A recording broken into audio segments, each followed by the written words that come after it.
मोहम्मद बिन कासिम क्यों आया था? इलाहाबाद के एक पंडित है, उन्होंने खुद लिखा है, मैं अपनी बात नहीं पंडित जी की बात कह रहा हूं। उस वक्त हालात ऐसे हो गए थे कि चंद औरतें, मुसलमान औरतें जो श्रीलंका की सरजमीन से हज के लिए जा रही थी, उस वक्त राजा दाबिर सिंह उसके कुछ गुंडों ने इन औरतों को पकड़ लिया, उनकी इज्जत लूटी, उनका माल लूटा, उनको कैदी बनाया। उन औरतों ने उस वक्त पुकार कर कहा था कि कोई है जो हमारी इज्जत बचाएगा। कोई तिजारत करने वाला बाहर से आया हुआ ताजिर बात सुन करके अरब गया।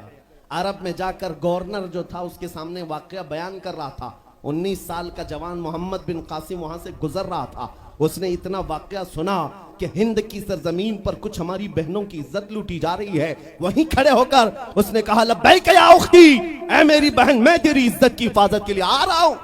वहां से पुकारा अपने चचा जो गवर्नर था उस वक्त, उससे 10,000 का लश्कर लेकर के सबसे पहले यहां आने वाला मोहम्मद बिन कासिम किस लिए आया था? माल लूटने के लिए नहीं, औरतों की इज्जत बचाने के लिए आया था। हिंदुस्तान की सरजमीन पर कदम रखा और उसके बाद सामने मुकाबिल में फौरन जंग के लिए नहीं आया।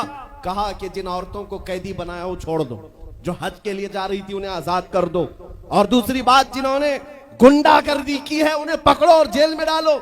राजा को घमंड था, उसने इनकार किया तो मोहम्मद बिन कासिम ने कहा, चलो आओ मोहम्मद अरबी के शेरों से मुकाबला हो जाए। 3 दिन का मुकाबला हुआ था, न राजा बचा न बाजा बचा, सारे हजारे इधर से उधर हो गए और मोहम्मद बिन कासिम का परचम लहराया। मेरे अजीजों, औरतों की इज्जत का मुहाफिज 19 साल का जवान था, जिसने आते ही औरतों की इज्जत भी बचाई और मेरे दीन का परचम भी लहराया। मैं आज पूछता हूं, हमारी उम्रें कितनी हो गई? कई जवान 25 साल 30 साल क्रॉस कर चुके। आज बहुत सारी औरतों की इज्जतें जब लूटी जाती हैं, तुम तो मोबाइल में देख देख करके शेयर कर देते हो, वीडियो इधर से उधर फैला देते हो और उसके बाद समझते हो हम बहुत बड़ा काम कर रहे हैं। हर कोई यही कहता है सबको शेयर करो, सबको शेयर करो। काय के लिए शेयर करो? मेरे अजीजों, ये कौन सी जंग लड़ रहे हो? व्हाट्सएप मोबाइल की जंग लड़ रहे हो? तुम्हारे अंदर अगर गैरत बाकी है तो मेरे अजीजों, किसी की इज्जत लुटते हुए देखकर तुम तमाशा नहीं कर सकते। ईमान बेदार करो, ईमान बेदार करो। ये आज हालात क्यों आए? इमाम गजाली की एक बात मैं सुनाता हूं। बहुत सालों पहले उस इमाम ने कहा था, 1000 साल पहले तकरीबन, उस इमाम ने कहा था, जब इस उम्मत के सामने उनके रसूल की तौहीन हो रही हो और उम्मत खामोश बैठी रहे तो चंद दिन इंतजार करें, इनकी माँ और बहनों को बाजार में लाकर नीलाम किया जाएगा, इनकी माँ और बहनों की इज्जत लूटी जाएगी और ये कुछ ना कर सकेंगे, इनके बच्चों को मारा जाएगा और ये कुछ ना कर सकेंगे। मैं आज महसूस कर रहा हूं हुजूर की गुस्ताखी पर और तौहीन पर खामोश रहने का नतीजा यह है कि अब हमारे घर भी सलामत नहीं रहेंगे। लोग आज चीख रहे हैं, मस्जिदें वीरान हो गई, मस्जिदें टूट रही हैं, खानकाहें टूट रही हैं, न जाने कितने मज़ारात बिल्डोजर से खत्म किए जा रहे हैं। ये तमाम बातें अपनी जगह पर। मैं आपसे पूछता हूं, जाने ईमान रसूलुल्लाह की इज्जत बाकी नहीं रही तो फिर कुछ भी बाकी नहीं रहा। वो जो ना हो तो कुछ ना हो, वो जो न थे तो कुछ ना था। जान है वो जहान की और जान है तो जहान है। आपसे मैं यही कहना चाहता हूं, सीरियस हो जाओ, हसास हो जाओ। हंसी मजाक, गलछड़े, ये लतीफे लोगों के दरमियान अय्याशियां खत्म कर डालो। आज हर एक के घर से धुआं उठ रहा है और लोग अभी खुशियां और तमाशा देखने में मसरूफ हैं। आज पूरी दुनिया में जो तमाशा है आप नहीं अंदाजा कर सकते। फिलिस्तीन के बच्चों के साथ खून की होली खेली जाती है। हमने इराक में देखा है, चंद साल पहले जहां मैदान में खेला करते थे लोग, आज वो मैदान कब्रों से भर चुका है, कब्रों से भर चुका है। इतनी मौतें होती हैं कि जनाजा उठाने के लिए लोग नहीं होते, जनाजा उठाने के लिए लोग नहीं होते। ये तमाम हालात क्यों पैदा हुए? मुल्क के शाम के हालात इतने सख्त तरीन हो गए हैं कि तकरीबन 50 लाख के करीब बेघर हो चुके लोग, जिनका घर नहीं, सब टूट चुका। ये हालात देखकर मैं आपसे कहता हूं, बेदार हो जाओ और अमल की तरफ आ जाओ। क्या अब भी तुम्हें अजानें नहीं उठाती? नमाजों के लिए दौड़ते नहीं? अल्लाह का कहर जब आता है, पकड़ आती है, तो फिर कोई तुम्हें नहीं बचा सकता, कोई नहीं बचा सकता। मैं वार्निंग भी दे रहा हूं और आपको बता भी रहा हूं कि नबी करीम सल्लल्लाहु अलैहि वसल्लम का दरवाजा अभी खुला हुआ है, खुला हुआ है। और वो ऐसा नबी है जिसके दरबार से वाबस्ता होने में कभी आपको शर्म नहीं आएगी इंशाअल्लाह, और कभी आप अपने आप को बेआबरू नहीं समझेंगे, कभी नहीं। मैं अपनी प्रैक्टिकल लाइफ बता रहा हूं। हुजूर की मोहब्बत में, वो वफा में जो मजे हैं वो दुनिया में कहीं नहीं है। जब बेचैन दिल होता है तब भी हम, मेरे अजीजों, गाने सुनकर के अपनी बेचैनी दूर नहीं करते।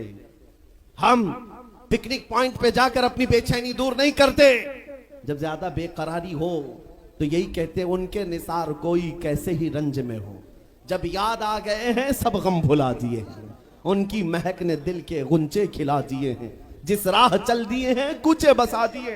हुजूर को याद कर लेते हैं, बेचैनी दूर होती है, बेकरारी दूर होती है। आपको मैं ये बात कहना चाहता हूं, हुजूर की वफा में जो इज्जत है वो कहीं नहीं है, हुजूर की गुलामी में जो इज्जत है वो कहीं नहीं। आज आपके दरमियान मैं यहां आया हूं, फतेहपुर सिकरी पहली मर्तबा, लेकिन तुम्हारा जोश और जज्बा मेरे अजीजों, रात के 12 बजे के बाद मुझ जैसे एक अदना तालिब इल्म के इस्तेकबाल के लिए अगर इतना मजमा खड़ा है, जो खड़ा है, जिसको जगह नहीं वो भी, जिसको जगह है वो भी, क्यों कोई बड़े पार्टी का नेता आया है क्या, किसी गवर्नमेंट का ओहदेदार आया है? नहीं, सबको यहां पता है कोई नेता नहीं आया, हुजूर का एक गुलाम आया। हमारी आज जो इज्जत है वो सिर्फ इसलिए है, जब तक बिके न थे तो कोई पूछता न था। या रसूल अल्लाह, तुमने खरीद कर हमें अनमोल कर दिया। जब तक के मदीने से इशारे नहीं होते, रोशन मेरी किस्मत के सितारे नहीं होते। इसलिए आज से भी कहता हूं, बेदाम ही बिक जाइए बाजार नबी में, बेदाम ही बिक जाइए बाजार नबी में। अरे इस शान के सौदे में खसारे नहीं होते। नारे तकबीर, लब्बैक लब्बैक लब्बैक या रसूल अल्लाह, लब्बैक लब्बैक लब्बैक या रसूल अल्लाह। ताजदार खत्म नबूवत, ताजदार खत्म नबूवत। मैं अपनी गुफ्तगू को समेटते हुए बात अर्ज करता हूं, तुम्हारे यकीन को बढ़ाने के लिए कहता हूं, आज भी तुम्हें पता होना चाहिए, हमारे दर्द को कोई समझने वाला है तो आमिना का लाल है, वो मकीने गुंबदे खजरा है, जो बेकसों का कस, जो बेसहारों का सहारा।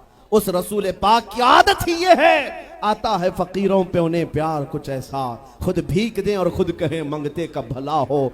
आपको मैं ये बात बार बार इसलिए कह रहा हूं कि तुम ये मांगना छोड़ दो, लोगों के यहाँ हाथ फैलाना छोड़ दो, इनकी उनकी नौकरी चाकरी करना छोड़ दो। मेरे मुर्शिद ताजु शरिया फरमाया करते, बुल हवस सुन सीमो जर की बंदगी अच्छी नहीं, बुल हवस सुन सीमो जर की बंदगी अच्छी नहीं, उनके दर की भीख अच्छी, सरवरी अच्छी नहीं। दुनिया में कहीं इज्जत नहीं पाओगे जो मेरे नबी की गुलामी में पाओगे। इसलिए कि हमने हुजूर से वाबस्ता होने वालों को देखा है, वो बिलाल हबशी हबशा के रहने वाले थे, अगरचे रंग काला था, लेकिन जब मेरे आका की गुलामी में आए तो मेरे आका ने उन्हें काबे की छत पर चढ़ा दिया, और काबे की छत पर से अजान देकर बिलाल ने ये लोगों को बता दिया, ऐ लोगों मुझे देखो, रंग से इज्जत नहीं, मुस्तफा के कदमों से इज्जत है।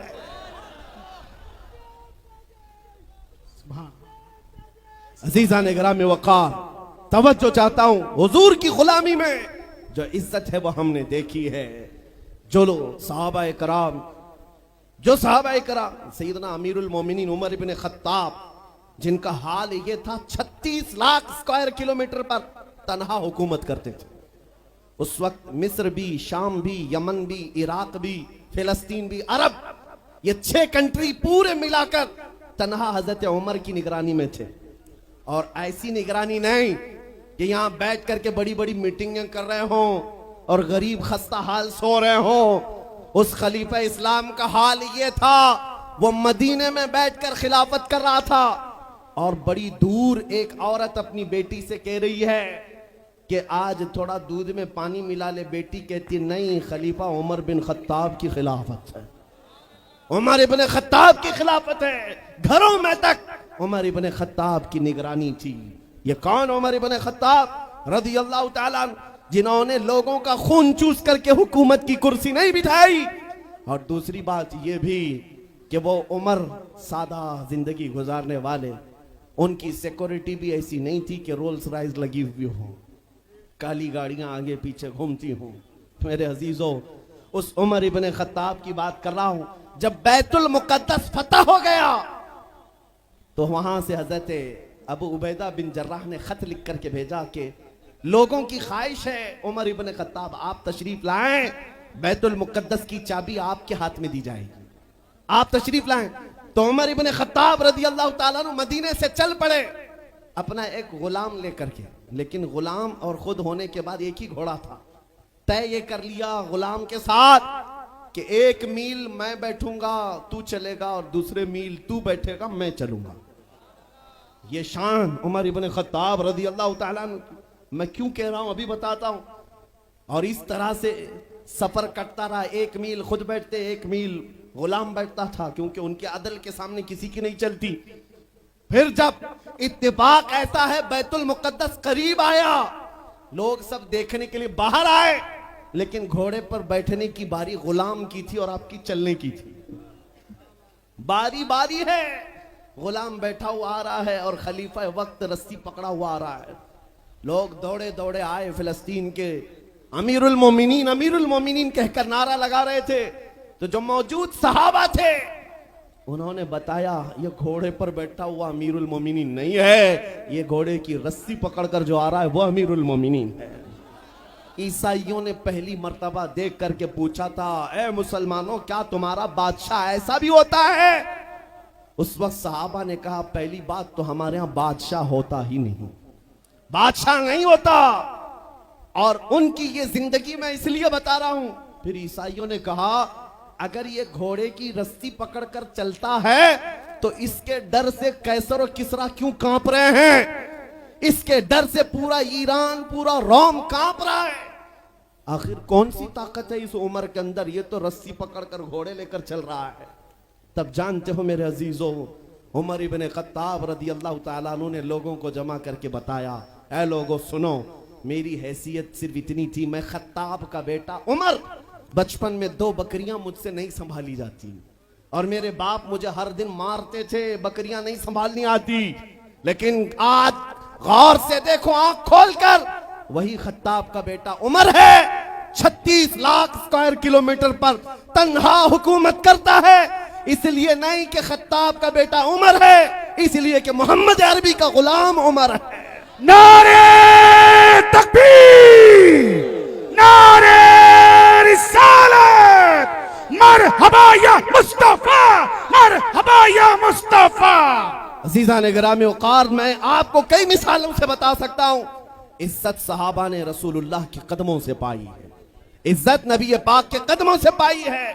आज जिस जलसे में जाएं, आला हजरत आला हजरत। अभी अगर मैं पूछूं इश्क मोहब्बत, इश्क मोहब्बत, आला हजरत आला हजरत, आपको बोलने की जरूरत ही नहीं। हर इलाके में सुन्नियों का मजमा खुद ही कहता है। हालांकि इस नारे का मतलब क्या है? इश्क मोहब्बत 2 लफ्ज हैं। जैसे ही इश्क पुकारा जाए, मोहब्बत पुकारी जाए, हर एक कहता है आला हजरत आला हजरत। मेरे अजीजों, ये बात इसलिए मैं कह रहा हूं, 100 साल गुजर जाने के बाद भी उस इमाम का नारा हर मजलिस की रौनक क्यों बना है? इसलिए कि वो बरेली का इमाम जिंदगी भर अपने कसीदे नहीं पढ़ता था, अपने खानदान की बड़ाइयां नहीं बोलता था, बल्कि जब भी बोलता था तो यूं कहता, सरवर कहूं कि मालिको मौला कहूं तुझे, बागे खलील का गुले ज़ैबा कहूं तुझे, तेरे तो बस ऐबे तनाही से हैं बरी, हैरान हूं मेरे शाह मैं क्या क्या कहूं तुझे। लेकिन रजा ने खत्म सुखन इस पे कर दिया, खालिक का बंदा खल्क का आका कहूं तुझे। उस बरेली के इमाम ने जिंदगी भर अपने नबी की तारीफ की, लेकिन जब दुनिया से चला गया तो रब्बे जुल जलाल ने ना उनका नाम मिटने दिया, ना उनका कलाम मिटने दिया। सुभान अल्लाह, सुभान अल्लाह। इसलिए ये फार्मूला समझ करके चलो, जो हुजूर की बात करता है वो जिंदा रह जाता है। आज भी आपको ये कसीदा याद है, मौलाया सल्ली वसल्लिम दाइमन अबदा, सुने हो कि नहीं सुने हो? ये कसीदा उर्दू में नहीं है, अरबी में है। तुम्हें तो अरबी शायद समझ में आती नहीं आती, लेकिन सबको पढ़ने में लुत्फ आता है, सुनने में लुत्फ आता है। ये शरफुद्दीन बोसीरी का लिखा हुआ 700 साल पहले का कसीदा है। मेरे नबी की मोहब्बत में लिखा था। जब फालिज की बीमारी हो गई थी, लकवा, पैरालाइज हो गया था और इलाज करा करा कर थक गए, आखिर में एक दिन कमरे में बैठकर यही कसीदा लिखने लग गए। अमिन तदक्कुरी जीरानिम बिदी सलमी मज़ज्त दमअन जरामिम मुक़लतिम बिदमी अम हब्बत अर्रीउ मिन तिलक़ाई काज़िमतिन व औमदल बर्क़ु फ़िद्ज़लमाइ मिन इज़मी फमा लिअयनैका इन क़ुल तकफ़ु फ़हमता व मा लिक़ल्बिका इन क़ुल तस्तफ़िक़ यहिमी मुहम्मदुन सय्यिदुल कौनैनि वस्सक़लैनि वल फ़रीक़ैनि मिन अरबिन व मिन अजमी हुवल हबीबुल्लज़ी तुरजा शफ़ाअतुहु लिकुल्लि हौलिन मिनल अहवालि मुक़तहिमी दआ इलल्लाहि फल मुस्तमसिकून बिही मुस्तमसिकून बिहब्लिन गैरि मुनफसिमी या अक्रमल खल्क़ि माली मन अलूज़ु बिही सिवाका इंद हुलूलिल हादिसिल अममी या रब्बी बिल मुस्तफ़ा बल्लिग़ मक़ासिदना वग़फ़िर लना मा मज़ा या वासिअल करमी। इमाम शरफुद्दीन बूसीरी का लिखा हुआ ये कलाम 170 अशार हैं। अल्हम्दुलिल्लाह पूरा याद है, लेकिन पढ़ने के लिए उतना वक्त नहीं है। लेकिन जिस जमाने में उन्होंने लिखा था उस वक्त उनको पैरालाइज हो गया था, फालिज हो गया था, लकवा मार गया था। लेकिन उसके बावजूद जब कलाम लिख करके सो गए रोते रोते, किस्मत जाग गई, ख्वाब में मेरे आका तशरीफ लाए। कहा बूसीरी जो कलाम तुमने लिखा हमें भी सुनाओ। जानते हो उन्होंने जब कसीदा लिखा था पूरा तो लिख दिया था, लेकिन शुरू का जो शेर है मौला या सल्ली व सल्लिम दाइमन अबदा, ये आधा ही बना था, दूसरा बन ही नहीं पाया था। जब ख्वाब में हुजूर ने पूछा बूसीरी सुनाओ, तो सुनाने लगे या रसूल अल्लाह अबी व उम्मी फिदा मौला या सल्ली व सल्लिम दाइमन अबदा। अटक गए, दूसरा तो बना ही नहीं था। हुजूर ने फरमाया इसका दूसरा शेर मेरी जानिब से अला हबीबी का खैरिल खल्क़ि कुल्ली। हुजूर पाक ने इरशाद फरमाया और उसके बाद अपनी चादर उठाकर इमाम बूसीरी को पहनाया। कहां? ख्वाब में। ख्वाब में हुजूर अकरम सल्लल्लाहु ताला अलैहि वसल्लम की वफात के 700 साल बाद के हैं इमाम शरफुद्दीन बूसीरी। हुजूर की इंतकाल के 700 साल बाद के तकरीबन ख्वाब में चादर भी दी और अपना नरम और मुलायम हाथ मेरे आका ने शरफुद्दीन बूसीरी के जिस्म पर फेरा और मुस्कुरा करके चले गए। तुम क्या मुस्कुराए कि गुल खिल गए। और मेरे अजीजों, मेरे आका तो घर पर आए भी और चले भी गए। शरफुद्दीन बूसीरी कहते मेरी आंख खुली तो भीनी भीनी खुशबुओं से घर महक रहा था। मैंने सोचा ख्वाब की बात ख्वाब है, लेकिन देखा तो रात में हुजूर ने जो चादर दी थी वो गोद में पड़ी हुई थी, गोद में रखी हुई थी। उठाया और चूमा। सोचा मैं तो फालिज वाला हूं, हाथ पैर तो उठते नहीं, लेकिन जब हाथ उठाया, पैर उठाया, देखा पूरा सही सलामत है। मेरे आका सल्लल्लाहु अलैहि वसल्लम ने उन्हें नवाजा। मैं ये वाकया बयान करना मकसूद नहीं था, लेकिन दरमियान में बात आई, इसलिए कह रहा हूं कि उस शरफुद्दीन बूसीरी का कसीदा घर घर पूरी दुनिया में बच्चों को याद है। छोटा ही सही, एक शेर ही सही, क्यों 700 साल पहले कहे हुए कसीदे को अल्लाह ने आज भी जिंदा रखा है, सिर्फ हमारी जुबानों पर नहीं। आज जाकर मदीने तैयबा में देखो, हुजूर पाक की जालियों में अंदर जाने वाला जो दरवाजा है, उस दरवाजे की कड़ी पर भी ये शेर लिखा हुआ। मेरे आका ने इस कसीदे को ऐसा कबूल किया है, हुजूर की तारीफ करने वाला मरता नहीं है, हुजूर की तारीफ करने वाला उसका नाम फना होता नहीं है। जिंदा है, जिंदा है, आज भी जिंदा है। मैं फिर कहता हूं, तुम कहां घबराए हुए हो उन गुफे में बैठे हुए पाखंडी कुत्तों से, उन लोमड़ियों से जो अंदर बैठ करके तो मेरे नबी की शान में भौंक सकते हैं। 4 बच्चों के सामने आकर बात तो करके दिखाओ। इनकी हालत तो ये है, हुजूर की शान में भौंकने के बाद जिंदगी अजीरन हो गई, बेचैन हो गई। बगैर सिक्योरिटी गार्ड के बाहर निकलना दुभर हो जाता है, नहीं आ पाते। रात की नींद भी खराब, दिन का चैन भी गया। अरे इनके गुफे में अगर हमारा 8 साल का बच्चा भी चला गया पानी पीने के लिए, एटम बम लगने लगता। वो कहते आतंकवादी आ गया था। 8 साल का बच्चा, क्यों? ये डर क्यों सवार है? हुजूर की शान में जब तौहीन करोगे, डर डर करके ही मरोगे। और हुजूर की जो तारीफ करता है वो पूरी दुनिया में चहकते महकते हमेशा लोगों के दिलों में जिंदा रह जाता है। आज इस हिंदुस्तान की सरजमीन पर छोटा सा कस्बा है, लेकिन हर जवान पुकार रहा है लब्बैक या रसूल अल्लाह। पुकारते हो कि नहीं पुकारते हो? किसी को लब्बैक कहने में डर लगता है? डर है किसी को? हाँ, बात ये सुनो, ये अल्लामा खादिम हुसैन रज़वी रहमतुल्लाह अलैह का पुकारा हुआ नारा था और ऐसा जिंदा हो गया, ऐसा जिंदा हो गया। मैं दूसरों से कहता हूं, जिसको लब्बैक के नारे से चिढ़ है वो आज से आदत बना ले रोज सुनने की, क्योंकि ये क़यामत तक लगने वाला है। ये बंद होने वाला नहीं है, कयामत तक लगेगा। और मैं उनसे कहता हूं घबराओ मत इन नारों से। हम तुम्हारे बाप को नहीं पुकार रहे, हम अपने नबी को पुकार रहे हैं। लब्बैक या रसूल अल्लाह का मतलब होता है ऐ अल्लाह के रसूल मैं हाजिर हूं, ऐ अल्लाह के रसूल मैं। तर्जुमा क्या है ऐ अल्लाह के रसूल मैं? लब्बैक या रसूल अल्लाह का मतलब ही होता है ऐ अल्लाह के रसूल मैं। और जब अपने नबी को पुकार रहे हैं तो डरना किस बात का, खौफ किस बात का? किसी के बाप को पुकार रहे हैं, किसी के खास नेता को पुकार रहे हैं? हम उस नबी को पुकार रहे हैं जो हमारी बेकरारी को देखता नहीं। हम उस नबी को पुकार रहे हैं जिसको हमारा तकलीफ में पड़ना गवारा नहीं। अजीजुन अलैहि मा अनितुम, और इस यकीन के साथ पुकारते हैं हम यहां से पुकारे वो वहां से सुने। मुस्तफ़ा की समाअत पे लाखों सलाम। वो और होंगे जो मेरे नबी को मुर्दा समझते हैं, हम तो ये अकीदा रखते हैं तू जिंदा है वल्लाह, तू जिंदा है वल्लाह। मेरी चश्मे आलम से छुप जाने वाले ऐ सुन्नियों, आज की मजलिस मीलाद में हम ये दुआ करके जाएंगे मेरे आका की बारगाह में। दुआ करेंगे इंशाअल्लाह, ये दुआ करेंगे या रसूल अल्लाह चमक तुझसे पाते हैं सब पाने वाले, मेरा दिल भी चमका दे, मेरा दिल भी चमका दे, मेरा दिल भी चमका दे। बरसता नहीं देख कर अब्र रहमत, बदों पर भी बरसा दे बरसाने वाले। मैं मुजरिम हूँ आका मुझे साथ ले लो, के रास्ते में हैं जा बजा थाने वाले। आका अब इन दुनिया के कुत्तों को देख देख कर थक चुके, अब हमारी आंखें खीरा होने को आ गई हैं, हमारी आंखें बेहयाइयों को देख करके बेरौनक होने लग गई हैं। इसलिए मदीने के ताजदार आपके दरबार में सिर्फ इतनी अर्ज है, इतनी अर्ज है मेरे आका आओ कि मुद्दत हुई है तेरी राह में अखियां बिछाते बिछाते, तेरी यादों में तेरी हसरतों में बड़े दिन हो गए घर को सजाते सजाते। सुना है आप हर आशिक के घर तशरीफ लाते हैं, मेरे घर में भी हो जाए चरागा, मेरे घर में भी हो जाए चरागा। हर सुन्नी की तड़प है या नहीं मेरे आका हमारे घर तशरीफ लाएं? हर एक की तमन्ना है या नहीं?